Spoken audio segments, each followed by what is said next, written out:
Bonjour les petits gars et bienvenue dans cette nouvelle vidéo. Bien sûr, tu vas me dire, on attend la grenouille. Bah la grenouille, elle va attendre encore un peu parce que j'ai pas les pièces.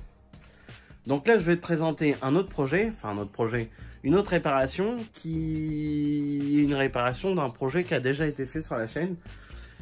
Et ça te permettra de voir un petit peu ce que ça donne au bout d'un moment, au bout de tant de temps de roulage. Là où ça en est, tout simplement. Comme d'habitude, générique, on se voit juste après.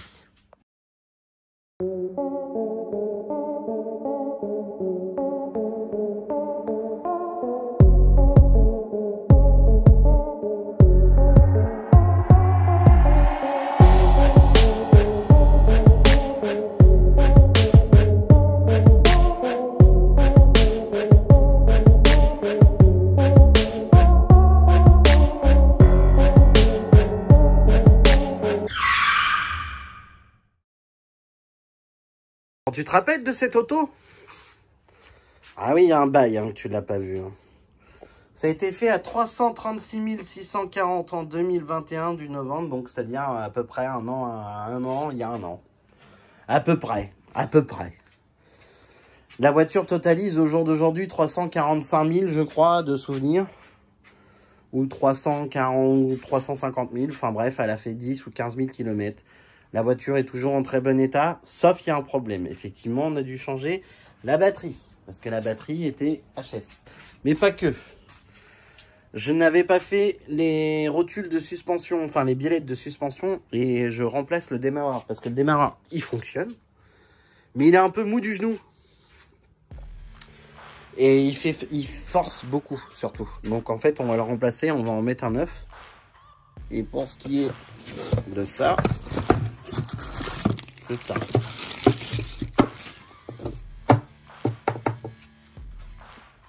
C'est le seul truc que j'avais pas changé quand j'ai fait la restauration de cette voiture-là. Et ça claque. Fort. Très fort.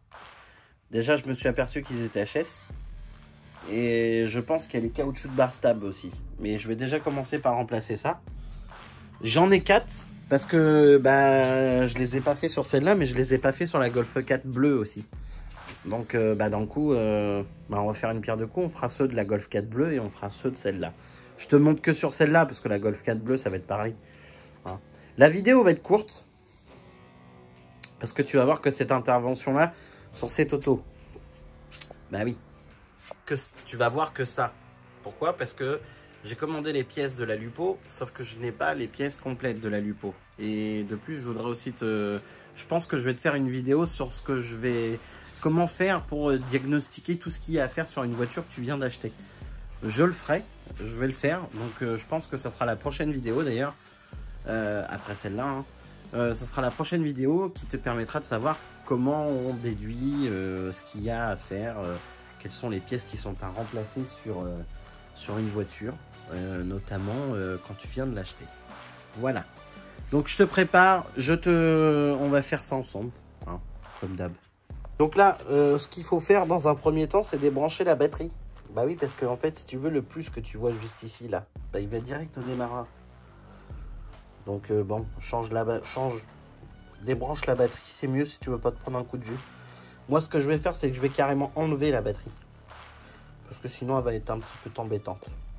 Je vais essayer de te filmer tout en démontant pour voir ce que ça donne. Ça risque pas d'être bien. Ici du 10, ici du 10. Après, tu prends du 13. Là, j'ai été malin, je l'ai déjà desserré avant. Tu prends du 13, t'enlèves la patte de la batterie. Et après, t'enlèves la batterie tout simplement. Voilà. Hop, on va poser ça là. Alors, je vais essayer de te l'enlever comme ça, là. Une fois que tu as enlevé, hop.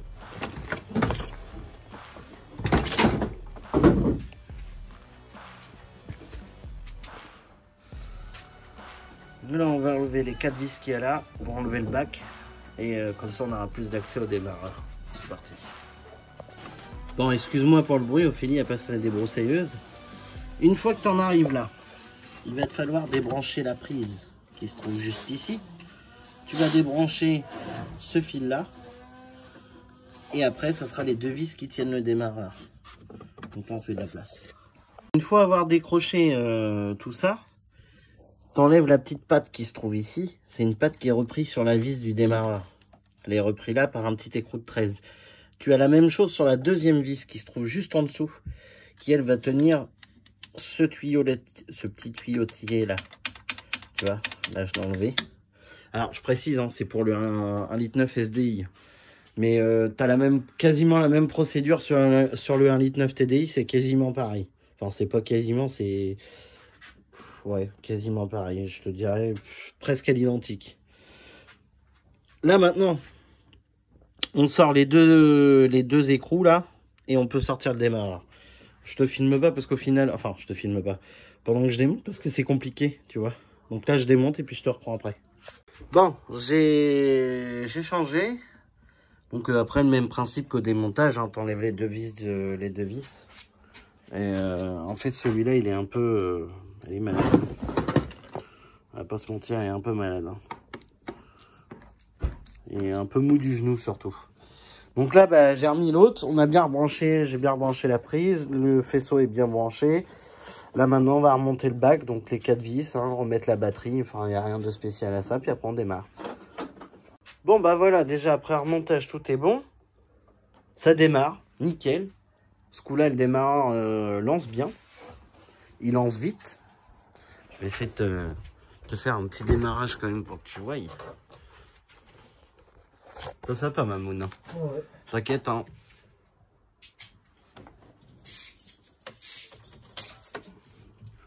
Démarrage. Alors. Il accroche un peu là, j'ai l'impression. Ouais.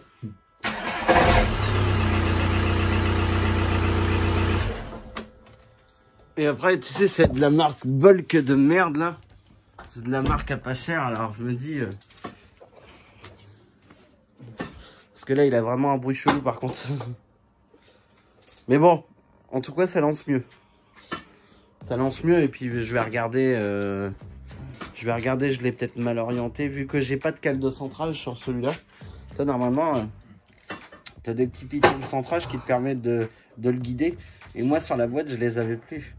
Donc, en fait, il faut que tu joues un petit peu sur les degrés du démarreur pour que ça passe bien. Donc là, je pense qu'il faut que je redesserre un petit peu, que je lui mette un peu plus droit. Mais sinon, en soi, il lance. Bon. Ça fait chier. On est plusieurs jours plusieurs jours plus tard, après avoir changé cet enfoiré de démarreur de merde. Je t'explique, le problème qui se pose, c'est que je suis obligé de remettre l'ancien. Parce que le nouveau, ben, il marche plus. Oula, j'ai la voix qui se barre. Le nouveau, il marche plus. Et pourquoi il marche plus? Bah parce que c'est de la merde, cette marque. Donc là, bah, ce qui va se passer, c'est que je vais remettre l'autre en attendant, parce que l'autre démarrait si tu veux. Mais comme je t'ai dit dans la vidéo, il était un peu mou du genou. Donc bah, je vais remettre l'autre. Parce que la voiture, on en a un petit peu besoin. Comme on a un petit peu besoin de la voiture, bah, faut remettre l'ancien démarreur pour que cette auto redémarre d'elle-même, tout simplement. Donc je redémonte.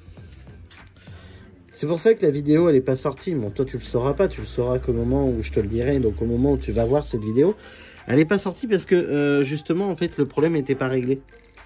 Donc là bah, je vais démonter le démarreur et puis je vais me motiver à faire les 2 barres stables parce que c'est pareil, hein. J'ai pas plus de motivation que ça à vrai dire. Mais bon, faut quand même les faire. Bah allez, c'est parti. En fait, je viens de m'apercevoir que j'ai oublié de te filmer. Donc, je t'explique. Elle est où la neuve? Elle est là. Il n'y a pas plus bête que ça. Tu desserres cet écrou là. Tu te maintiens avec une clé Allen. Normalement, c'est noté dessus. Ah non. C'est du...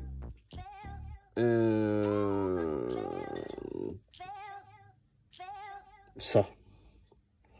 C'est du ça. D'accord? Je sais pas, je dirais du 45 ou 50. Enfin bref, tu enlèves l'écrou là. Tu enlèves celle du bas. Tu remets celle du bas, tu remets celle du haut, c'est hyper simple. Franchement, je sais même pas pourquoi j'ai envie de te filmer ça, parce que ça prend, franchement, ça prend 2 minutes à changer. C'est easy. Donc voilà. La vidéo se termine. La morale de l'histoire. Achète pas des démarreurs tout pourris. Prends de la marque. Parce que tu vas gagner du temps déjà. Et tu vas éviter de redémonter ce que tu as fait. Pourquoi je te dis ça? Parce que, bah, comme tu as pu voir dans la vidéo, moi, je l'ai démonté 2 fois. Puis en plus, maintenant, il va me falloir que je me fasse chier à le renvoyer. Donc, c'est-à-dire le renvoi, remboursement, enfin, tout le bordel, tu vois, c'est galère. C'est pour ça que dès le départ, prends une bonne marque tout de suite. Comme ça, au moins, t'es pas emmerdé. La prochaine vidéo sera sur la Lupo. La prochaine vidéo, je vais te faire une vidéo sur comment déterminer les frais que tu as à faire dessus. Alors, ça va pas être une vidéo compliquée, mais plus explicative. Parce qu'il y a beaucoup de gens qui me demandent comment tu sais qu'il faut que tu changes ça, comment tu sais qu'il faut que tu changes ça. On va faire entre guillemets un pré-contrôle de cette voiture. Ce qui va te permettre à toi de pouvoir déterminer à peu près les frais que tu vas avoir à faire sur ta voiture. La Golf, on la reverra parce que le problème persiste toujours pour le claquement. Parce que ça n'est pas des barres stables. Mais il faut savoir que pour la barre stabilisatrice, ça c'est deux biellettes que tu as vu dans la vidéo que j'ai changé. Mais il y a aussi des caoutchoucs qui eux se trouvent sur le centre de la barre stabilisatrice. Et bien souvent sur les Golf 4, c'est ceux-là qui sont en défaut. Parce qu'une Golf 4, en général, surtout celle-là, elle est de 98 ou de 99, c'est les caoutchoucs qu'elle a depuis d'origine qui ont 300, je crois qu'elle a 345 000, un truc comme ça. Et forcément, bah, ils sont d'origine, donc te dire que bah, ils sont à remplacer, bien évidemment. Donc ça, par contre, je pense que je vous ferai une vidéo un peu plus poussée parce que ça, c'est un peu plus chiant à changer quand même. T'as pas besoin d'enlever la barre stable, hein, mais il va falloir que tu enlèves quand même un minimum de pièces pour que tu puisses mouvementer cette barre. Donc, on verra ce que ça donne pour la Golf, on en reparlera. Et puis pour la Lupo, ça sera la prochaine vidéo. On va démarrer sur la Lupo à partir de la prochaine vidéo. Comme ça, il y aura de quoi, la Lupo, et vous aurez de quoi voir. Et surtout, on essaiera de faire un truc un peu plus complet que ce que j'ai pu faire pour la Golf 4 bleue.